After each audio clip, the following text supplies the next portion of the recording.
If you're building with generative AI on AWS, you already know how incredibly powerful it can be. But, let's be honest, you also know that sinking feeling when you just can't see what's happening under the hood. So today, we're going to pull back the curtain and look at how Amazon CloudWatch for Gen AI gives you that critical visibility. We've all been there, right? If you're a developer working in this space, I am almost certain you've stared at your screen and asked this exact question. You've built this amazing agent, it works like a charm in testing, but for your actual users, the experience is just slow. And you're left completely scratching your head trying to figure out why. And it's not just about speed, is it? Nope. It's the unpredictable costs when your token usage suddenly goes through the roof.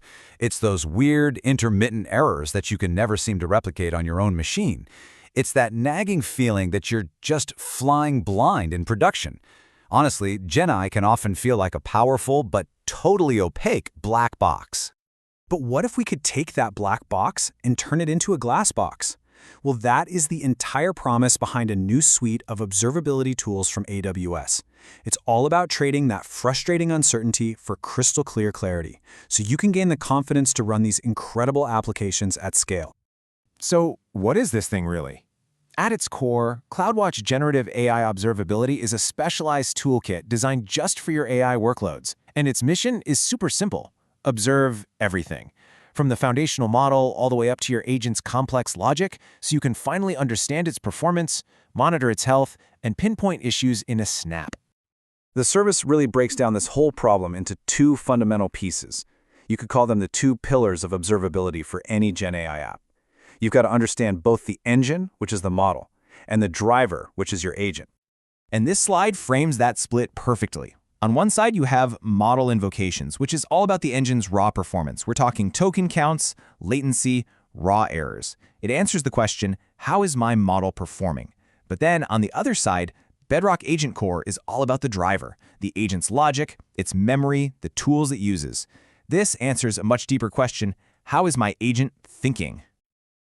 So let's dig into the models first, because, a slow or expensive model can absolutely sink an otherwise fantastic application. When you're monitoring model invocations, you're really keeping an eye on three critical things. First up is latency. And I don't just mean the average. We're talking P99 latency. That's the experience of your unluckiest 1% of users. A 2.5-second response might be okay for a super complex query, but if it's happening for simple stuff, that's a huge drag on the user experience. You have to see it to fix it. Second, the one that hits the wallet, tokens. This number is tied directly to your bill. And yeah, seeing the total is important, but the real game changer here is cost attribution. You can finally figure out exactly which user or which specific feature is driving up your costs. And third, errors. Look, it's not enough to know that something failed. You got to know why. As this chart shows, you can easily tell the difference between a server-side problem, a client-side error from a bad request, or even a throttling event.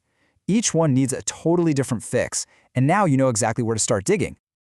Okay, monitoring the model is crucial. It's table stakes.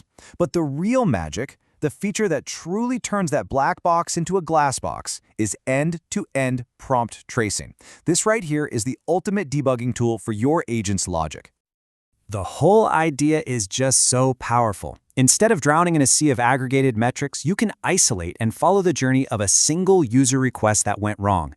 From the instant that prompt comes in, you trace its path through every single component, kind of like following a trail of digital breadcrumbs to find exactly where things went off the rails. And here's what that journey actually looks like. A trace maps out the entire lifecycle. First, the user's prompt comes in. Then your agent's logic kicks into gear. Maybe it decides it needs to query a knowledge base for some context. From there, it might call a tool to get some real-time data. And only then does it finally call the foundational model to put it all together into a final response. And this shows the kind of detail we're talking about. This isn't just high-level metadata. Inside that trace, you can see the invocation logs with the exact input and output for every single step. Did the agent misunderstand the user? Did it pass the wrong ID to the tool? It's all right there in black and white. And this is how we answer our original question, why is my agent so slow? When you visualize the trace as a timeline like this, the bottleneck just jumps right out at you. In this example, the agent and the tool were super fast, but that model call took a full 1.5 seconds. Just like that, the mystery is solved. You now know exactly where to focus your optimization efforts. But, a really sophisticated agent is more than just some logic and a model call. It's a whole ecosystem of supporting services. And to truly have confidence, you need to get rid of all the blind spots by observing the entire stack. This table breaks down that whole ecosystem.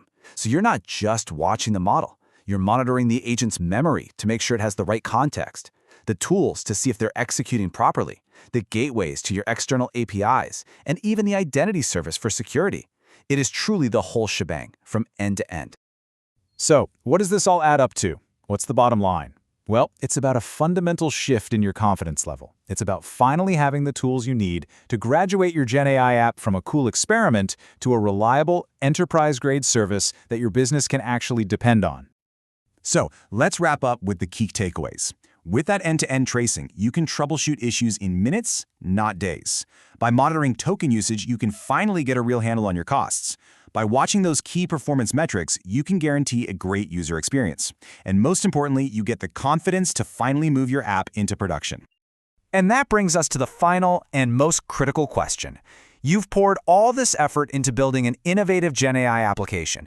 You know it's powerful, but now, with the right observability in place, you can finally answer with absolute certainty that yes, it is ready for the demands of production.